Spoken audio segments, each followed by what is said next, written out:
Hello everyone, and welcome to the CEO Diaries. I'm so happy to be back for our regular weekly segment. I am your host, I'm Lauren Dallas, and I'm CEO of Future Females, hence the name. And I'm really excited to be going live. I think we're now across all of the channels we should be. We are on Facebook, we are on LinkedIn, and we are on YouTube. Amazing, amazing. Please do say hello to me as you join. I am monitoring comments on all of these channels and I'm super excited to connect with you, but also to hear from you as we get into this session. So if you haven't joined CEO Diaries before, hello Karina on LinkedIn. If you haven't joined CEO Diaries before, this really is, as it sounds, a raw, authentic account of what's going on behind the scenes of the launch that we're working towards at Future Females. We have been building a tech platform. It is a community-led learning platform for female founders since December. We are weeks away from launch, and I've been saying that for a while, but things happen, and that's part of why we host this session. And of course, the marketing looks glossy. The ads look glossy. You're probably sick of seeing my face everywhere. But our intention at Future Females is to really equip you with what you need to move the needle in your own business. And seeing our glossy ads, I hope you like them, but it's not really helping you because there's so much going on behind the scenes. Good, bad, otherwise challenging problems that we're sitting and brainstorming how to solve as a team. And I want to pass that experience on to you so that if you are in the middle of a launch, working up to a launch, maybe you're launching your business for the first time and you're here in the idea stage, welcome, welcome. My intention is to just be as real as possible and share exactly what's going on in any given week with you. This session I'm particularly excited about because it's a bit of a look back. I'm going to be sharing 8 things to implement before you launch with you. Some of these we did implement before we launched. Some of them we didn't, and we really, really wish that we did. It would have made things so much easier. So I'm going to walk through those 8. My ask to you is to please interact, and I can see so many people saying hello. We've got a lot of people over on LinkedIn, which is amazing. We've got Hongyok and Tammy and Salaja, Karen, Wasani, Taze, Afifa. Whatever channel you're on, please do say hi. Every CEO Diaries, we have a prize that can be won. The prize is any choice of Future Females merchandise. So whether you like the t-shirt or the water bottle or the tote bag or the cute little moon bag, you can choose. And all you have to do to win, and I will announce the winner in this session, is interact with me. Because even though I'm going to be the one speaking, I really do love hearing from your experiences.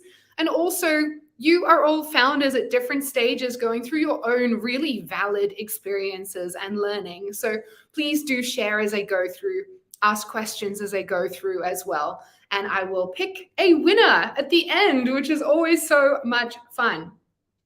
So let's get into it. Right before this session, I was like to my marketing manager, Flora, how many things did I say I was going to share? And she said 8. And that when I said I was going to share 8, she wanted to say, actually, that's quite a lot of things to share. And why did I pick 8? And then another colleague of mine is visiting from Durban. And she said that 8 is actually the symbol of abundance. So I don't know why I picked 8, but it came out of me. And I'm really glad that I did now, because why not bring that abundant energy into this conversation about launching? So let's embrace the 8 things and that abundant, open mindset. And I'm going to get into it. I'll actually share with you the 8 now. I see a couple of people having network issues, so you can always catch the recording. But also, these are going to be the 8, sorry, they're not in a list, the 8 things that I'm going to walk through. So you can always skip ahead if need be, or skip to the thing that's interesting for you. Hopefully, it's not my signal. It looks okay on my side, so I'm going to keep going. But yeah, let me know if it becomes a big problem. Okay, cool. So before you implement a launch, I mean, I'm not a natural planner. I'm a doer. So I'm like, okay, we're launching. Let's get into it. Let's just start taking action. But actually, I think having that really dedicated time, and we spoke about this in a previous CEO Diaries, having a few weeks to really map out your plan in detail is critical and has set us up so much more for success now. And we revisit our plan actually every week, but do a deep dive planning session monthly. So the very first thing to implement before launching is your strategy. And one of the key pieces of collateral that we create was called our funnel map. So some of you are probably from a marketing background and this will be more familiar, but if you're not, a funnel map is normally just a sketch, and I typically start on a whiteboard. Well, this is a wall, so I wouldn't start on this, but sketching it out on a whiteboard and thinking about what is going to be your customer experience through the launch. Because of course, you can map out what you want to do on different weeks, but what's going to make sense for someone who's going on that journey? So we normally sketch it and literally keep it quite simple. I was doing this with a friend on Monday night on a notepad. It's like, cool, I'm going to start by sharing on social media that my launch is coming. And I'll probably do 5 posts like that. And at the same time, have my emails going out. Then there'll be launch day. And that's when the ads turn on. The next email goes. And I'm going to create an opt-in page so I can collect people's email addresses. So a typical launch has that pre-launch, like lead generation stage. And then you have your sales stage. So then stage 3, like I'm going to be selling, I'm going to have a 5-day open cart period where I'm going to sell. And in that 5 days, I'm going to be nailing social media. I'll be doing 10 stories a day or whatever you have capacity for, an email a day. On the final day, I'm going to do 3 emails. So whatever that funnel map looks like for you. And if you're curious to learn more, I can run a CEO Diaries on funnel mapping as well with my marketing director.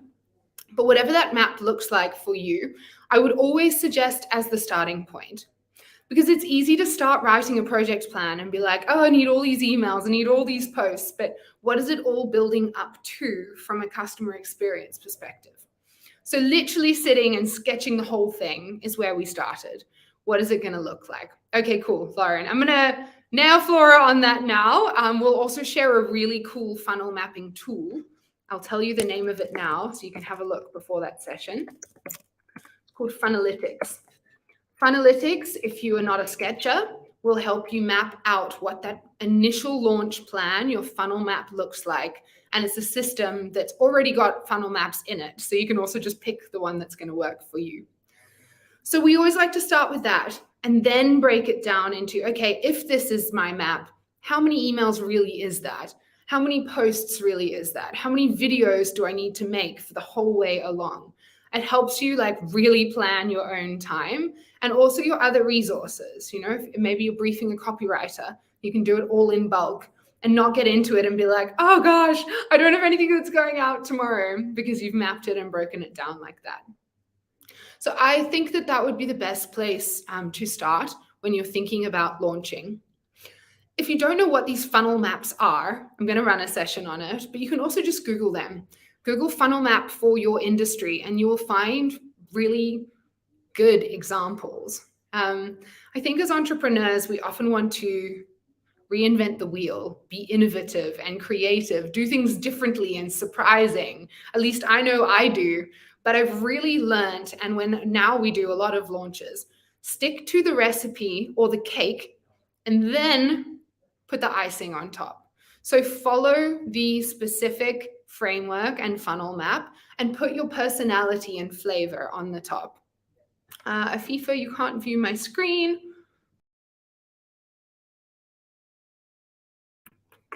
Okay, hopefully that's better. A quick refresh. Do let me know if not. Okay, so that's the first thing. And then the second thing really rolls down from that, and that's your project plan. So as I was saying, if you have your funnel map, then your project plan pretty much maps itself out, because you're just going through that funnel map and breaking it down into the collateral that you need to make. The other learning that we had was to do as much of our branding and design and content creation ahead of time. Particularly, and I don't know if you're like me, but I need to be in a very specific, energetic space, and also with makeup on, to do content creation. So I like to block it. I don't like waking up in the morning and being like, oh gosh, content, what is the content going to be for today? I rather plan it for a month, have a dedicated day or 2 days and get it all done. Energetically, that's what works best for me. So if you have mapped it all out beforehand, then you can spend your time and have that. I think something that people underestimate is how draining being in a launch is as a founder, particularly if you're a solopreneur, right? And I know a lot of you are. So you don't want to get halfway through your launch and be like, I just can't show up today. But in your plan, you're meant to. And that happens. I have those days often. So pre-record what you can. So on your don't feel like showing up day, you don't have to because it's already made. Okay, cool. The third thing, so after your project plan, which obviously you want to use as like a live document, briefing, outsourcing things, calendar blocking, making as much as you can ahead of time. The third is then thinking about how you're going to track your launch. And actually, I'm always surprised when I speak to a founder, they're about to launch, and I'm like, oh, what's your launch target? Like, let's talk about the money. Let's talk about the elephant in the room, right? Or let's talk about how many new customers you want. What is your goal? And so often, we don't have one. And I think, or the founder will say to me instead, like, my goal is to launch. And I'm like, cool, you will launch because that's completely in your control. But what is your business objective? We can't be shy about setting a business objective. I mean, if you don't set a goal at a very simple level, you're never going to hit it. So actually working through what are your targets, because also then you can work back, right? So what revenue are you aiming for? Like, put something out there, even if it's your first launch ever. Just be like, I'm going to aim for my big, hairy, audacious goal. I'm going to aim for $10,000. And then your product is this much. So how many customers do you need? If you need this many customers, how many leads do you need? Or how many people do you need to even see your offer? And you can make estimates. The benefit of doing this is that, particularly if you have a longer launch like we have, you have milestones and correction points along the way. If your goal is just to launch, great. But like, are you getting the right people in? Are you getting enough people in? It's really hard to manage your KPIs, your key performance indicators, which are the indicators that you're going to hit your goal or not if you don't have that goal, right? So that's what we've done. We've set a target for launch, which is 1,000 members, and we've worked backwards and said, therefore, we need 15,000 on our wait list. Therefore, we need 37,000 visiting our waitlist page. Obviously, we're working with quite large numbers. For you, it might be much more simple. I need 10 customers. Probably 10% of people who join my list will buy, so I need 100 new people on my email list. To get 100 people on my email list, I need to put $200 into my advertising, which is the easiest way to track. So make sure that you've set those numbers out from day one, because otherwise you're going to do all of the work, but you're not going to be able to make smart decisions and course correct as you go through. I'll share an example from us. So we have, because I have quite a team, we each have a target from our different channels. And because we had set targets by channel, and I'll use one example for our direct messaging, our goal is 300 leads a month. And so we've got one person working on this, and she's doing LinkedIn messaging, Instagram messaging, Facebook messaging, any way you can direct message someone, TikTok direct messaging, she's been testing. If we didn't have a target, then what we would know each day is that she's doing the work, right? And that's great, and she really is. But sorry guys, it seems like there's a StreamYard looping issue. StreamYard is the tool I'm using on LinkedIn, where it keeps resetting back to the start. I'm just seeing people's comments. Please jump onto the Facebook page or onto Future Females on YouTube. It seems to be isolated to LinkedIn. I spoke to them about this actually, and they are fixing it, but obviously not just yet. So please join me on Facebook. Cool. So if you didn't have that target and you're tracking, then you would just track that you've done the effort, right? But ideally what you want, and my premise for everything in life, is like better return for less effort. So you need to know what's working and what's not. So because we started tracking DMs from every channel, we realized in a week, TikTok does not work for direct messaging. I would love if you have, feedback on that, if it's working for you. For us, we got like 2 visits to a landing page from about 300 direct messages, and we got no signups, and actually people unfollowed us on TikTok. So direct messaging there about our offer did the business a disservice. So we learned that really quickly and then stopped. Similarly, we learned that on Instagram, direct messaging works really well. On LinkedIn, it needed to be a conversation before an action. So just sharing that example for you, because what it meant for me, and I'm paying this person, my marketing coordinator, by the hour. I didn't have to keep paying for TikTok messaging because there was no point. And if it's your own time, even better. That's an hour that you don't have to spend doing something that doesn't work. So you guys know this. We sometimes just don't take the extra step of putting the tracking points in. I'm getting a little sidetracked, but I'm very passionate about tracking because I'm very passionate about not doing work that isn't working. So what we do is use Google Analytics. And I can also actually do a session on Google Analytics setup if that's interesting for you guys. Just let me know. It would be more of like a training and a screen share. But Google Analytics is free, and it can track down to the specific action you're taking, not just channel. So you could, like, maybe your TikTok content is working really well, but your DMs are not. And so only if you've got your analytics set up correctly can you start isolating those things.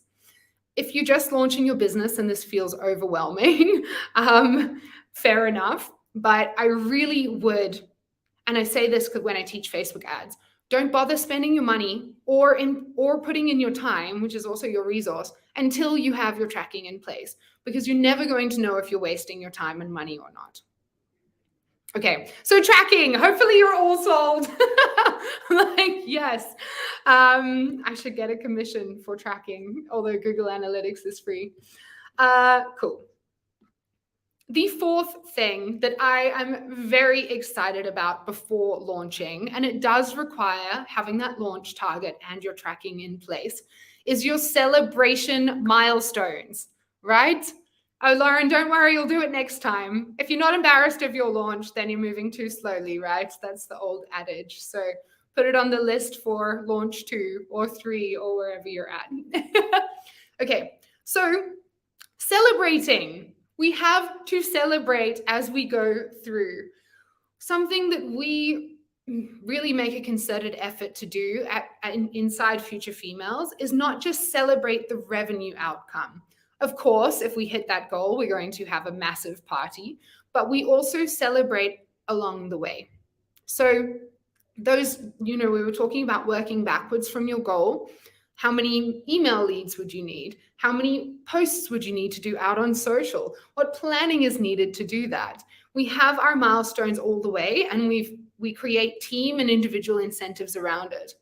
I know a lot of you are solopreneurs, but even if it's just you, and like I was also a solopreneur for a long time, set those milestones and celebrate yourself. Take yourself to the spa and chill because we do need it. Or what we do, I give each of my team an incentive if they hit their launch target in the month. So it's quite fun because then everyone's kind of competing against each other. Plus, it's good to have that positive reinforcement, whether it is just you or others, because launching is emotional. And I mean, Lauren just said you've just launched, so maybe you can share on this, but please, everyone who's tuned in, launching is freaking emotional. The self-doubt once you're in it, this is why you really should plan and strategize before you start your launch, because then you don't have stress. Stress clouds clarity of decision making. So you don't want to be changing your plan once you're in your launch.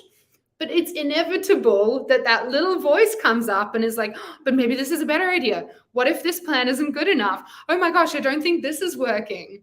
And while you want to make adjustments, you don't want to throw your whole plan out the window. And that is what that stress, that anxiety, that self-doubt can often force you to do. So celebrating, they say you can't feel anxious and grateful at the same time.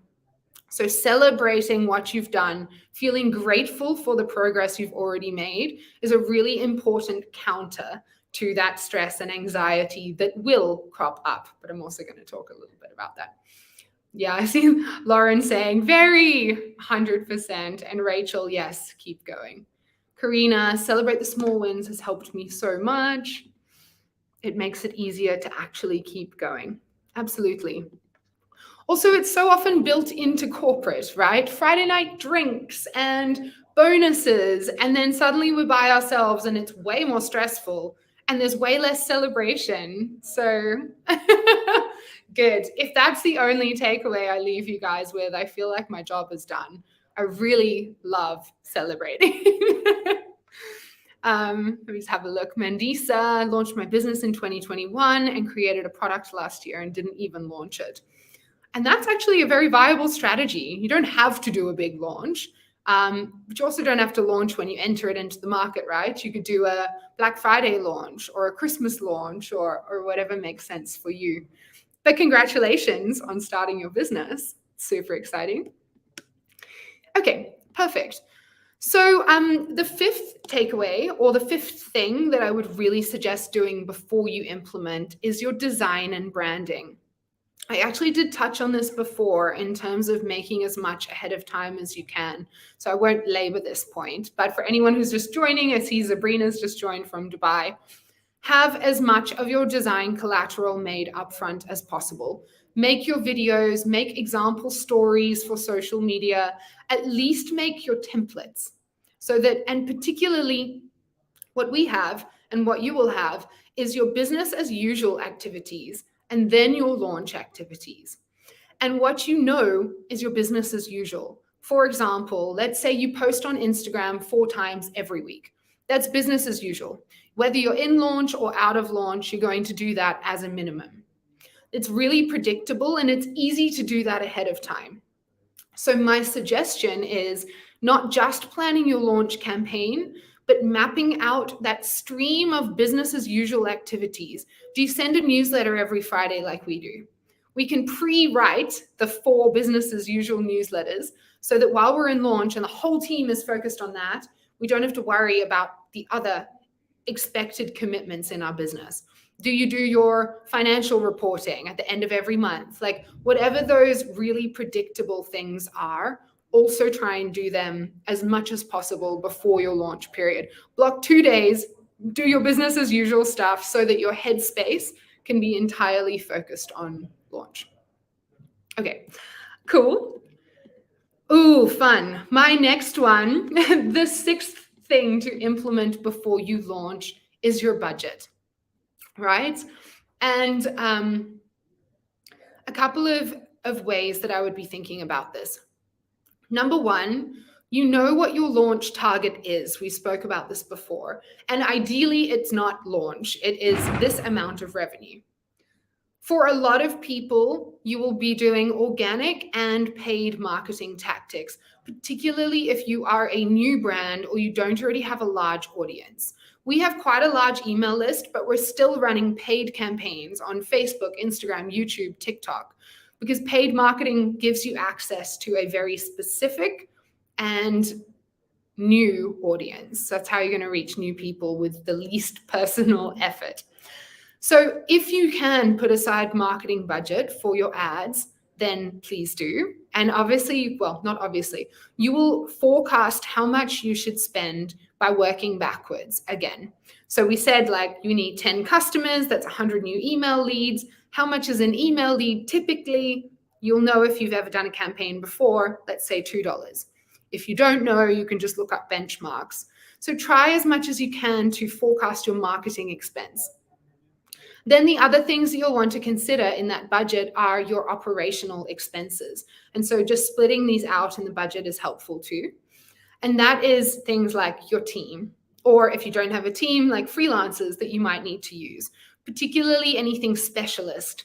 Like you guys have hopefully all seen our waitlist. If you're not on our waitlist by now, the link to join is in the captions here. When you click through on our waitlist, when you sign up, you'll go to a thank you page that is gamified, meaning if you refer people, you can win prizes. I recognize a lot of your names, so I know you've been doing it. If you refer and share our links on social, then you can win like t-shirts and free trainings and free playbooks, and it's all super fun. You can win a champagne brunch with me, which I really cannot wait to host. But that's not something that I could build. I mean, maybe I could, but it would probably take me a long time to figure it out. So that's a specialist task that I needed to put into my budget. Same with like general web development, the actual build of the platform where we have a team of developers, design, not at all my expertise. So you want to think through like, what are those pockets of activity where you're really going to need help? Even admin, we're about to bring 3 interns onto the team to make sure that when you guys do join the platform, you have personal one-on-one support. I'm really excited as well. They're so amazing. All of that needs to go into your budget. Then we always add a buffer. Your buffer is for unexpected costs that will come up. And if it's your first launch, like expect those unexpected costs. And the second buffer is for time delays. Launches, and you know from me sharing this, our launch has been delayed a few times now. It's coming in a few weeks, but we've had delays because we're working through some technical challenges, as you do. But that has a cost to it because I have a team whose salaries need to be paid whether or not we're launching. So ideally, you put all of that into your buffer. If you don't know what your buffer should be, I would add like 20% of your total budget to be safe. But you'll know once you've done one launch how much more to add. If you are on LinkedIn and you can hear me but not see me, it seems like the stream is having an issue, but only to that platform. So if you want to join me on the Facebook page, Future Females, or on Future Females YouTube, you should be able to see and hear me. Not sure what the LinkedIn challenge is, but we'll resolve it for next time. Okay, cool. Mandisa, let's have a look at your comment. Thank you for adding this. I'm not doing any of this. I'm a full-time mom and I don't have a team. The time I spend on my business is spent working on client work.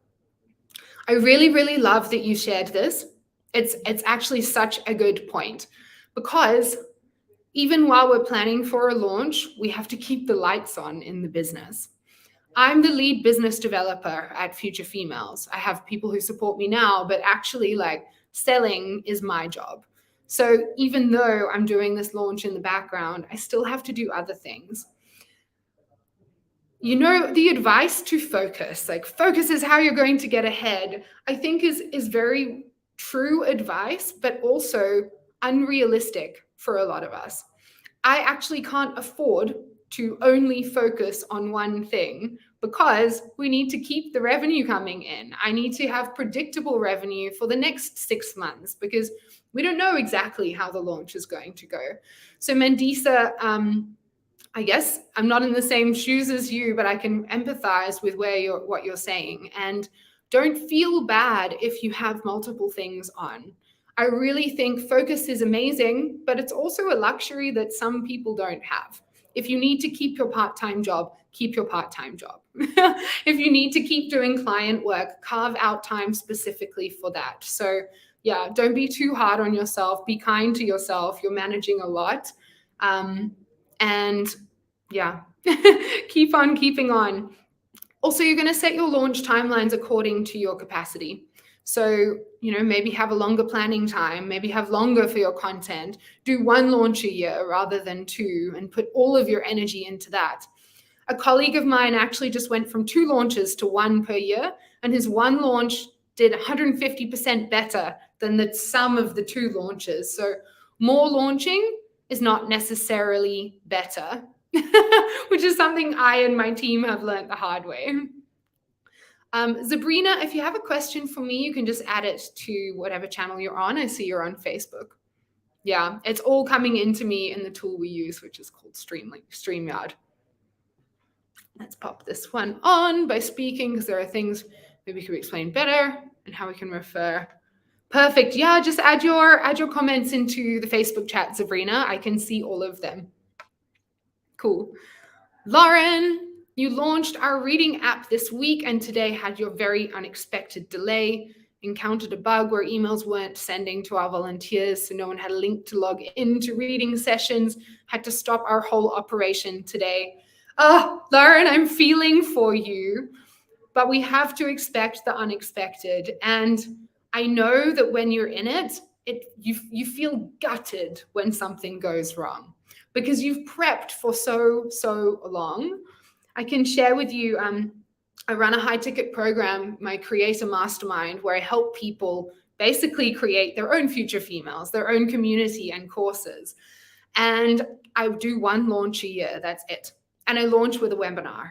So I'd done all of this build up, like a couple of months of getting people excited for this one single live training session, like everyone on the day. About 20 minutes in, my webinar software just dropped. I could not get back in. I had another laptop, of course, backup device, and my phone. It just didn't work. I was gutted. Did it impact my launch revenue? 100%. But did I learn a lot? Yes. And also, community understands, right? You've got your team of volunteers. I'm sure they're empathizing with you. So I think also, what, like I was just saying to Mandisa, be kind to ourselves. Not everything is predictable. You know, we can plan as much as possible, but then the world takes over. Okay, let me keep going. We've just spoken about budget and adding that critical buffer. I'll speak about team. So what you don't want to be doing, and I've done this, is onboard your team in the middle of your launch, because things get messy and people need onboarding and orientation time. So if you can afford it, I would really recommend having your team on from the start, having them involved in the planning, having their buy-in, and then having them fully ramped up to speed and executing from the start of your launch throughout. This might not be possible for everyone, and that's fine. You know, for example, our interns are only joining us next week because we didn't necessarily need the capacity before. But as much as possible, at least plan your hiring before your launch would be my advice. And particularly with freelancers, one of the best things that we've implemented for everyone we hire, whether it's a freelancer, even our ambassadors also do this, everyone does a practical task. I know from experience, when you're in the thick of things and you're moving quickly, that you can often meet someone, let's say a design freelancer, and you're like, they seem amazing, great, let's do this. But if you haven't tested the skill and specifically the like values and brand alignment, if it is something like content or copy or design, then you might get back this result that you've waited for and it doesn't feel right. And the rework is one of the biggest delay factors in a launch. So we always now have an interview and then a practical task where we can actually assess the work itself before bringing the freelancer on. So just share that because that's an additional week, right, while they do the practical task, but saves a lot of money and time in the long run. So I would factor that in. Okay. My eighth tip, and I'll actually just reshare the 8 into the chat here. So if you missed any of them, you can go back, is energy breaks. We spoke about how emotional a launch can be. I actually hosted a CEO Diaries on energy management because I'm so passionate about it. I've been through burnout myself. I have shut down courses and I've closed a membership 5 years ago now that was working. I was getting revenue every month, but I was so freaking tired that I just closed it down. And in hindsight, I wish I hadn't. I wished I had proactively put in place these energy management strategies. So I think this is something really important and we often overlook. When our task list is so long, we think, I can sacrifice the thing that's for me. And often as women, we do this too. I'm not going to sacrifice my family, my school, expectations from my team, commitments I've made to other people. But commitments to ourselves are often the easiest to fall by the wayside. I would heavily encourage you, please, not to do that. Try as best we can to honor our own commitments and know that in a launch, you are putting so much stress on yourself, whether you're feeling it consciously or even if it's more of an unconscious drain. Put in those things. So a couple of things that I do. This sounds like a ridiculous tip, but I have weekends. And I'm sure a lot of you who are founders doesn't sound so ridiculous to you. I literally have a weekend. You know, a few weeks ago, my fiance and I, we went to a spa on Friday and stayed there till Sunday. It was amazing. My phone turned off, I checked no messages, and I just allowed myself that grace time. Often, we're not productive, but because we're thinking about it or we're connected through technology, we're still actually not taking that break and not allowing our brains to recoup. So it doesn't have to be a whole weekend. Could be like running along the beach, in your mornings, but really staying true to what it is that works for you in terms of topping back up that energy level. Because showing up like this, or showing up on your stories, showing up for your team, everything you do, you are presenting. And if it's your launch, you're bringing the vibe, right? People are only going to be as excited as you are. So it's important to also have that counter for yourselves. I'm sure some of you have your own energy practices too. So please do share them. I can see Karina saying, when cycling this past weekend and I felt so refreshed afterwards. Yay, I'm really glad. Also such a big fan of cycling. And multi-dimension personalized gifts. I wish I knew your actual name if you'd like to share it. I've seen you on a few of these. Energy breaks make so much sense. At times I have felt overwhelmed and thought I'm just going to stop. I only kept going because I never give up. Absolutely. I absolutely love that. And sometimes, some advice that I was given that I love is don't stop, just pause. Take a pause, take a weekend, re-energize, do something that brings you joy, whether it's drinking champagne or cycling, it doesn't matter, or both. But yeah, find that, top your cup back up, and then keep going. Pop this back down. Okay, cool.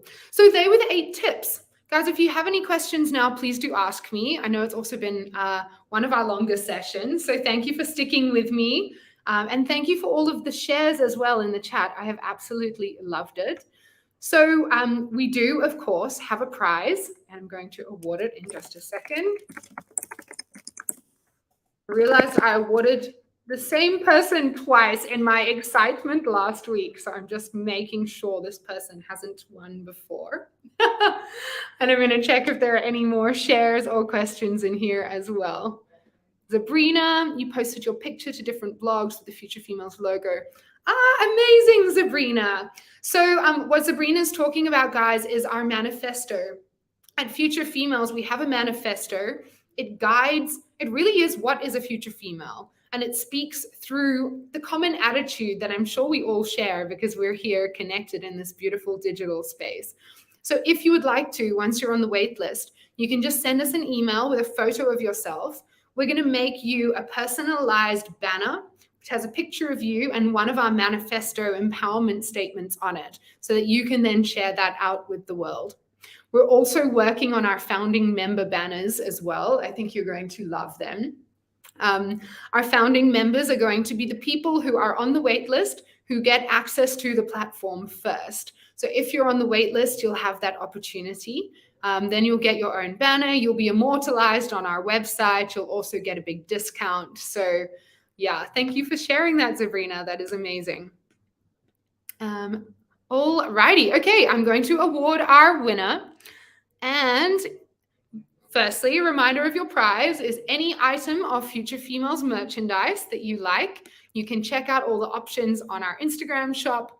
And I'm going to award it to Lauren Bradfield. Yay! Great name, firstly, but that is not why you have won.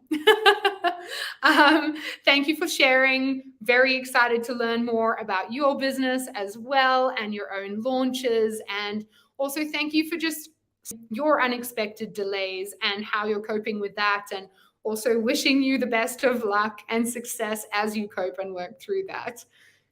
So yes, please DM us your email and we'll send out the options. You can pick your piece of merch.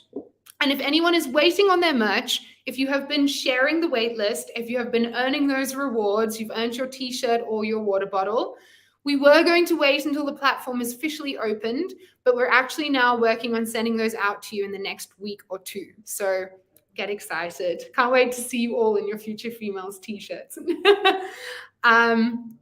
Perfect. Alrighty. Oh, well, Lauren, you can consider it a wedding present then. Congratulations. And I love your wedding photo as well. It's beautiful. So just pick a different item. It'll be fine. Amazing. I hope you all have a really good rest of your week. We won't be hosting CEO Diaries next week. I'm actually going to Australia, which is part of where this accent is from. I'm going to be visiting our Australian community. So for anyone from there tuned in, I'm really excited and I hope I get to connect with you.